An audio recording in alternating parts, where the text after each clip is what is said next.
এটা তো অবশ্যই। আপনি যদি দেখেন যে আমরা রাজশাহীর সাথে সেকেন্ড ম্যাচ যে হেরেছি তাদের কোনো ফরেন প্লেয়ারই ছিল না।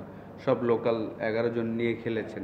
তো কোয়ালিটি লোকাল প্লেয়ার এর আগের দিনও আমি বলেছিলাম যে আমাদের দেশের সব লোকাল প্লেয়ার সবাই ১৯-২০। তো ডেফিনিটলি খুলনার লোকাল প্লেয়ারটা আপনি যদি ৭টা টিম আমরা খেয়াল করে থাকি তাদের যেই ৭ জন লোকাল প্লেয়ার সবগুলাই খুব কোয়ালিটি প্লেয়ার। খুবই ভালো প্লেয়ার। প্রত্যেকটা ডিপার্টমেন্ট যারা যেই ডিপার্টমেন্টটাতে আছেন সবাই খুব ভালো। এবং টুর্নামেন্ট জিততে হলে অবশ্যই আপনাকে লোকাল প্লেয়ার সাপোর্টটা খুব প্রয়োজন। তো আমরা যেই জিনিসটা লাস্ট ৫টা ম্যাচে পাইনি। না দেখেন রেজাল্ট যেহেতু নেগেটিভ আসছে তো এখন তো এটা প্রশ্ন উঠতেই পারে যে আসলে এটা কি ঠিক হয়েছে কিনা। কিন্তু যখন আসলে আপনার এত বড় নাম নিয়ে আসবেন, যেহেতু আমাদের একটা টপ অর্ডারের ব্যাটসম্যান প্রয়োজন ছিল সেই কারণে ভিন্স তো অটোমেটিক চয়েস ছিল। আমাদের একটা ফরেন প্লেয়ার আমরা চাচ্ছিলাম যে ওপেনিং ব্যাটিং করুক।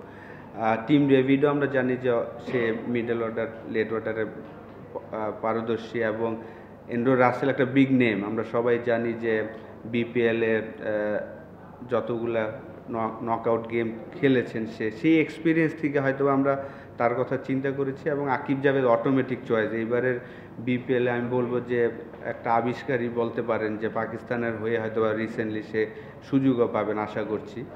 তো অবশ্যই ইফতেখার না খেলাটা আমাদের জন্য একটা তো দুঃখজনক, কিন্তু কিছু করার ছিল না যেহেতু 4টা ফরেনারই খেলবে।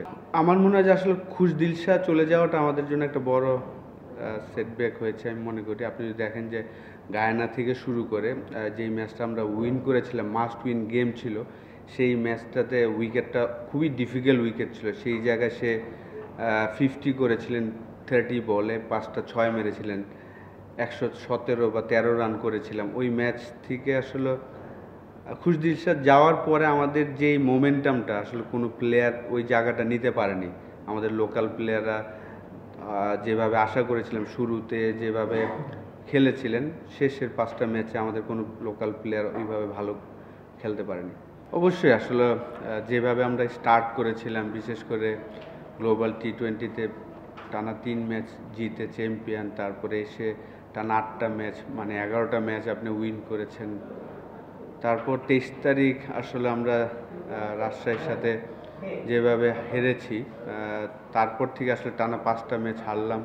এটা সবার জন্য আসলে হতাশাজনক, আমাদের পুরো টিমের জন্য এবং যারা রংপুর রাইডার্সের ফ্যান সবার জন্য আসলে হতাশাজনক। এটা কেউই আশা করেনি, কিন্তু এটাই আসলে ক্রিকেট। আপনি যখন একবার মোমেন্টাম হারাবেন তখন আসলে ফিরে পাওয়াটা ডিফিকাল্ট, যেহেতু এটা খুব অল্প ওভারের খেলা, 120 বলের খেলা। এখানে যদি আপনার মোমেন্টাম একবার হারিয়ে ফেলেন তখন আসলে ফিরে পাওয়াটা, আমরা 3টা ডিপার্টমেন্টই আপনি যদি খেয়াল করেন 23 তারিখ থেকে শুরু করে আমরা 3টা ডিপার্টমেন্টে এভরি গেমই ফেল করছি।